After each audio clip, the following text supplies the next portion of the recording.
Hi, this is the Cat's Library. I'll be your librarian today. This is part 2 of my MerMay challenge, since I got sick halfway through the month and didn't want to draw every day while I was sick, but I still learned things.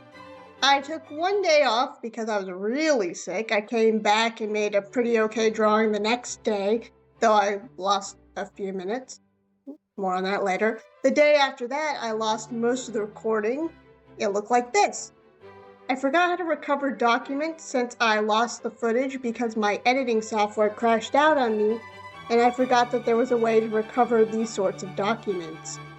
This is also a tapestry because I was having trouble finding recognizable paintings that weren't religious or of historical events or of real people, and so I thought that I would shift to other forms of art. However, I decided since I was still getting over the cold that I should rest, and so I decided to end the challenge with this one.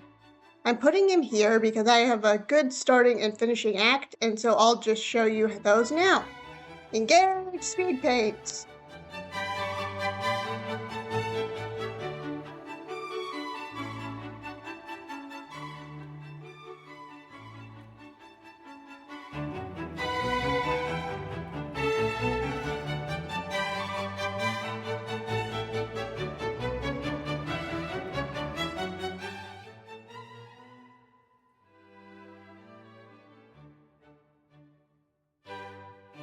The actual first drawing that I made for this challenge was the girl with the pearl earring.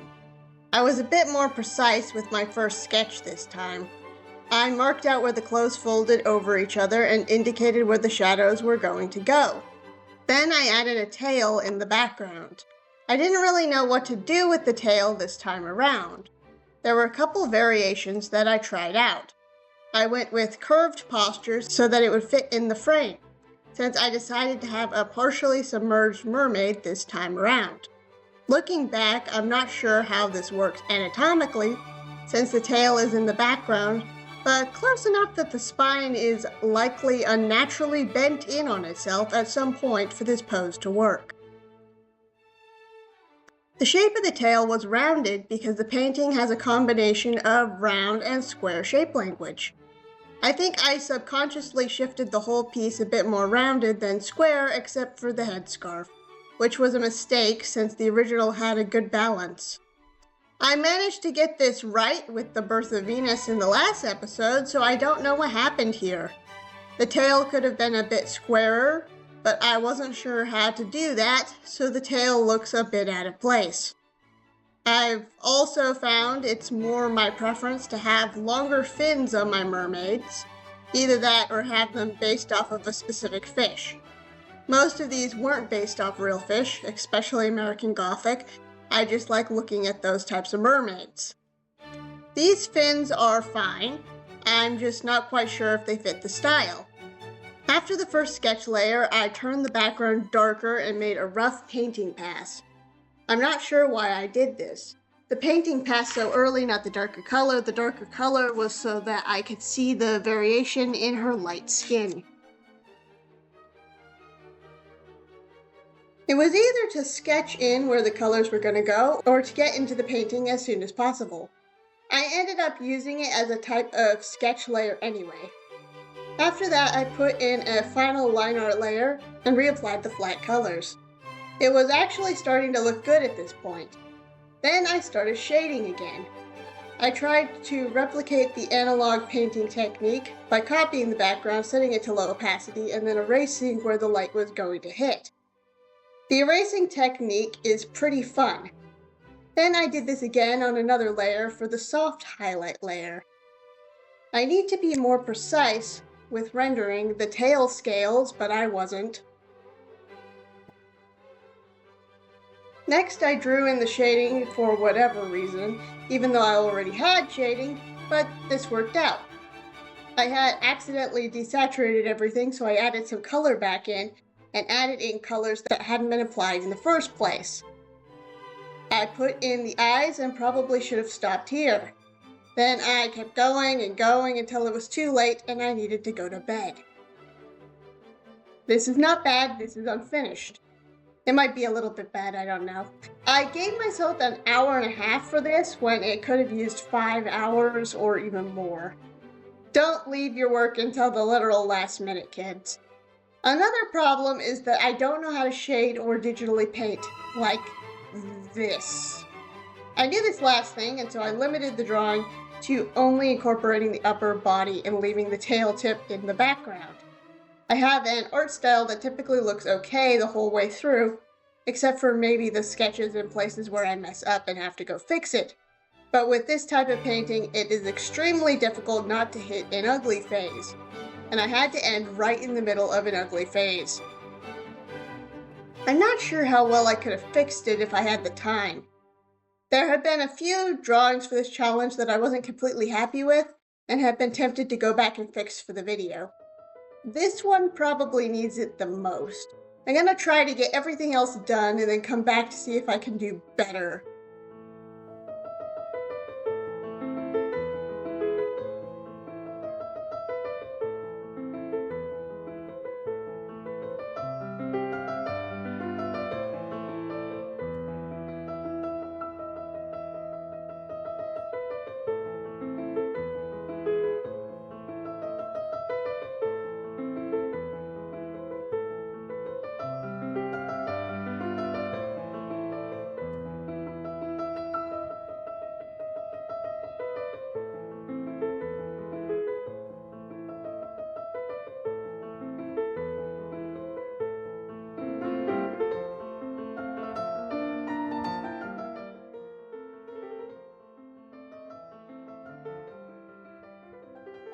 Next up, I drew Whistler's mother. I keep forgetting that I drew this one. In the last video, I said that this video had a drawing where the clothes meld into the tail and that it looked weird. That was referring to something that's coming up that looks very weird. I also did it here, but it looks like I forgot to draw the hem of her blouse, which is the same color as her tail for some reason, but not necessarily too weird. I chose Whistler's mother because it was a fairly flat angle, and I thought turning a realism piece into a fantasy creature would be funny. After I thoroughly disappointed myself on the tail and pearl earring, even though looking back it's fine. Everything's fine. Anyway, I chose a seahorse, and if I remember correctly, I got a reference for seahorses on my phone while I was sketching this. I drew a seahorse-like pose that was closer to the original, and then changed it to a more recognizable curlicue. I played around with the idea of giving her a snout so that it would bring the silhouette together and keep her from looking like a one-tentacled octopus. However, I didn't feel like mixing the snout and face in an appealing way. I wanted something guaranteed to look right. I trust my audience to recognize a seahorse when they see one. My second sketch came out pretty well this time around. 2 ladies with headscarves, one after the other. I didn't plan on that. It was interesting to draw a middle-aged woman this time around. I spent extra effort to get the hands right, even though they aren't in her lap anymore. Since she's underwater, I suspect her hands are partially floating. Adding the back fins and the segment to the tail made it look enough like a seahorse that I didn't relapse with the snout. I was really worried about this while I was drawing. Next, I drew in the final line art layer in teal, both to sate my addiction for color and so that I could see what I was doing, and then colored it in black for the final. It looks okay, but in the final it would be more accurate to the reference to make the line art dark brown. I've been experimenting with different ways of getting the flat colors laid out because the method that I go with is slow and inefficient. I probably should have Googled how to do what I wanted instead of just pressing a bunch of buttons. I think what I ended up with was to copy the line art and then fill bucket tool as much as possible while still using a brush to fill in the gaps. I kept it all dark like the dress and blocked in some lighter colors on top. I really like how I made the face so simple and yet so dimensional. I have no idea how I did that. I like the transparent effect on the lace. This has more black shading and I don't know how to make that look good. I need a dark brown, a dark blue, or a dark red. anything desaturated I had problems with. I copied the floor and wall because they were similar colors and textures to sand and water, and I applied in some bubbles to the background to hammer home that she is underwater this time around. The bubbles are rendered nice. I could have done a better job spacing them out and having diversity of sizes. I don't think that they are too distracting though, since they fit in with the rest of the image.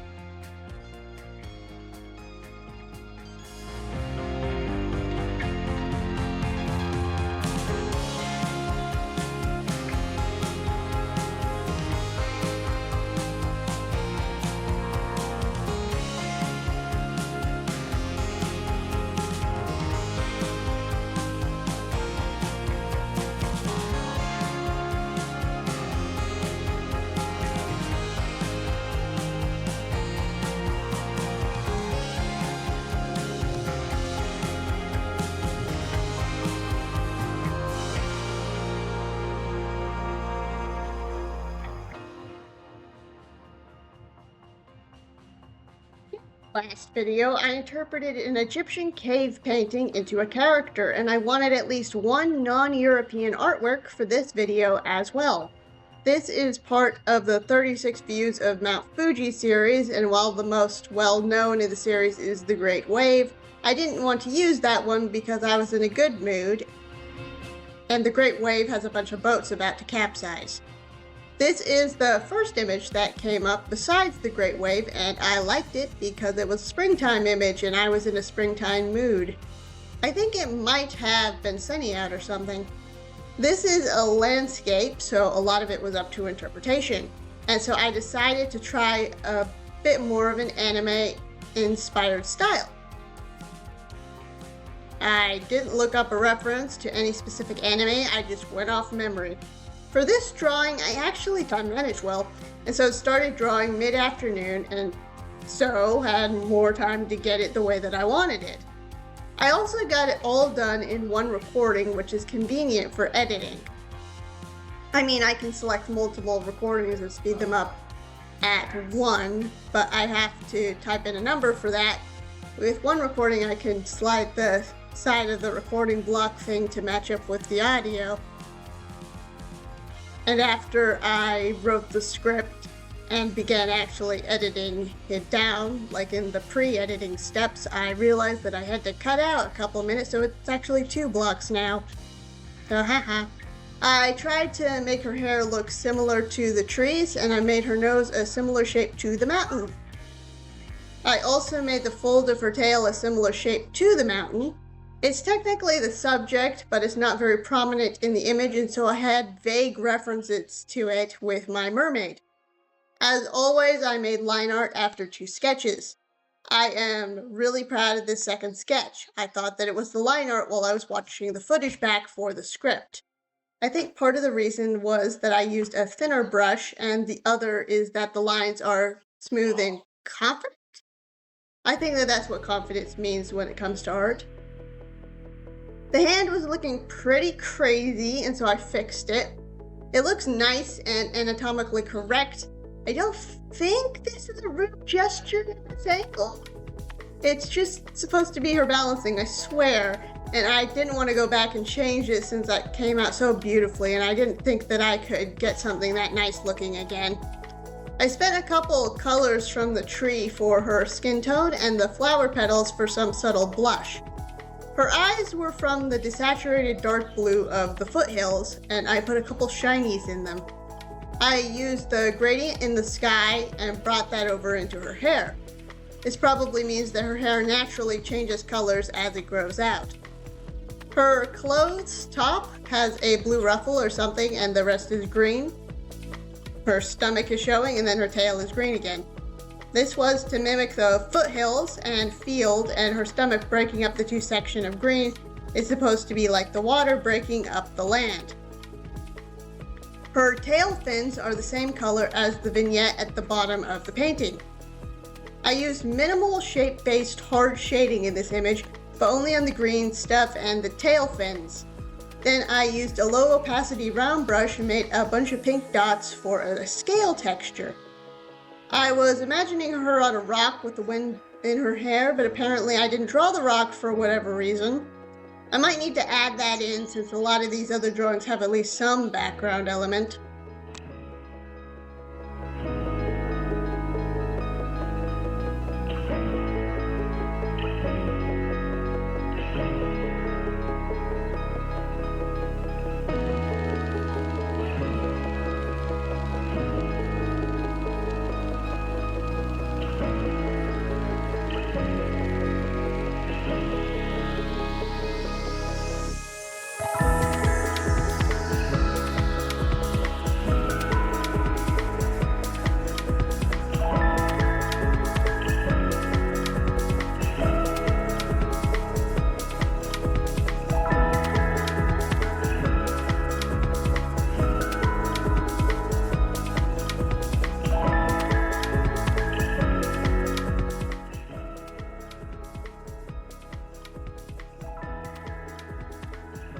So this next one is the last one for the video, and it is American Gothic. I drew each character on a separate day, keeping with the challenge. Normally I'd sketch both characters out.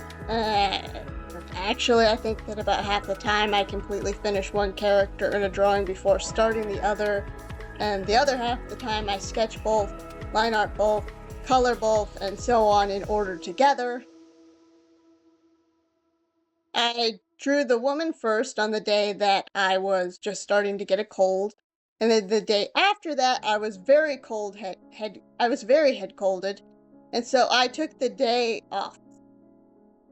The day after that I came back to finish the picture, and the day after that was the unicorn from the intro. These two subjects for the American Gothic adaptation were what I have been talking about, with the clothes going into the tail being weird. For the woman, I kept her tail on her side of the image so that the man's tail would also be visible on his side of the image. I made her tail thin, look like the window at the center of the painting. I didn't want to have her tail in the center because I made the window shape bigger in the adaptation to a tail, and it would mess with the composition by putting all those big prominent shapes together. I was really stretching to incorporate the background into the design. I think this hand pose is fairly normal. I'm more confident with this than with trying to have the hand in profile hanging on the side anyhow. I sketched most of this out twice, but I gave the head an extra pass. I was having trouble getting the likeness right, and there wasn't enough reference for me to apply to what I already had. Somehow I kept the neck too thin though. I did change the shoulders slightly in the final line art though. It looks like I spent roughly half of the recording time on the sketching and line art. When it comes to the coloring, I started with the skin and hair and then added a blue to green gradient. As I moved on to the dress, I marked out where I was going to put the man later on since he's partially in front of her. I've talked a lot about the tail fins throughout these two episodes.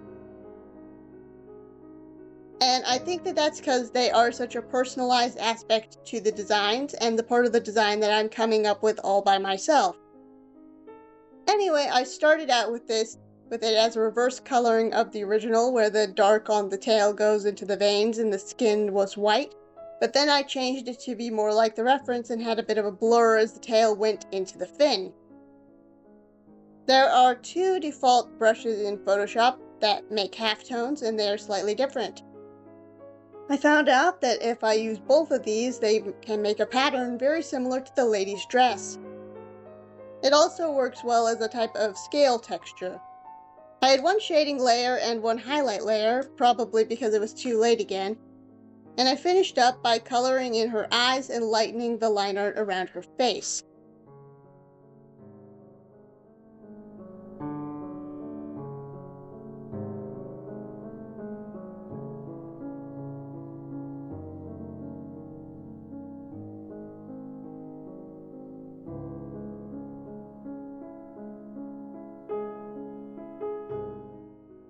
Okay, so now on to the drawing of the man. Even with a bit of the footage missing, I don't think I spent a lot of time on this drawing. I was still sick after all. I think that this turned out pretty well considering that.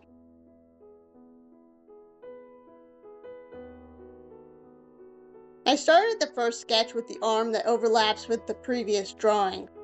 This first sketch was far too wide, which I fixed in the second pass. Too bad all we have of that is the head. I think I took a break after the first sketch and then forgot to hit record this time. I got his face to match the likeness of the original fairly quickly. When I was putting in the line art, I started with the glasses and then I drew in the eyes. I probably should have drawn the eyes and then the glasses, but then the glasses might have shifted into a weird shape. It's either the eyes are too small or the glasses are too big when I draw glasses, which is why my sprite doesn't have them even though I wear glasses. This is a pretty normal perspective for glasses though. If it were 3/4, I wouldn't know what to do. I think sketching with thinner lines is better for when you want to get the final layer thin. Even though this is supposed to be a painting, that's something that uses line art. Usually I start out with big blocky shapes and then refine it thinner, which I did do here, but the second sketch layer was fairly thin, so I had more of a clear guide. I did add a couple wrinkles to the clothes. I think I made some of these up because the outfit was dark on dark, and I couldn't see what I was doing. The woman's hand still looks slightly unnatural, so I made the man's hand how I draw a hand hanging down in profile. I need to do more studies on this pose because it always looks too flat and like it only has a couple of fingers, but then when I try to put other fingers in it, it becomes too cluttered.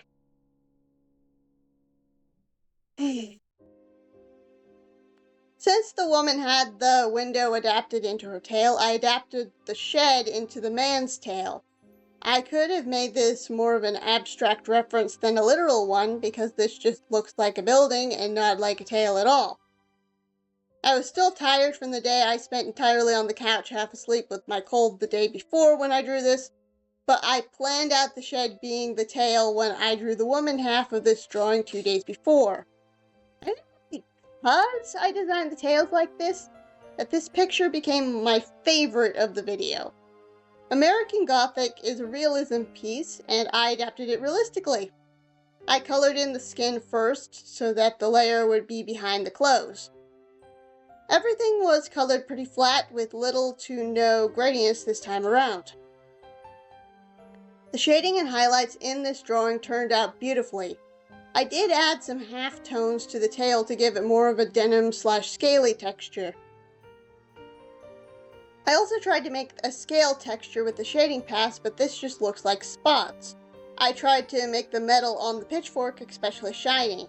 I used the shading to make the planks and boards in the house tail fin thing. I was getting this done at the last minute again. Around this point in the challenge, I was sort of dreading having to draw something. The whole reason I wanted to do this challenge was to gain the discipline to draw something every day. Maybe to draw more every day, because a lot of the time I only draw for an hour a day. I still rather take my time with what I'm working on. What I actually need to do is make my ideas more physical, like physically writing something or physically drawing or working on something instead of putting it off or working it out in my head before I try something. And I did that for 2 weeks, which I think is pretty good. I'll probably try a challenge like this again sometime to see if I could keep going on a month I don't have a cold. I'll need more planning beforehand, and I'll need to set drawing times, and I'll probably need to stick with a simple yet consistent style the whole way through instead of switching up what I'm doing every day. However, the next video is back to the animals from reference series. I wrote down what the next animal is, but I don't remember it off the top of my head, so it'll be a surprise to everyone. See you when I see you. Bye!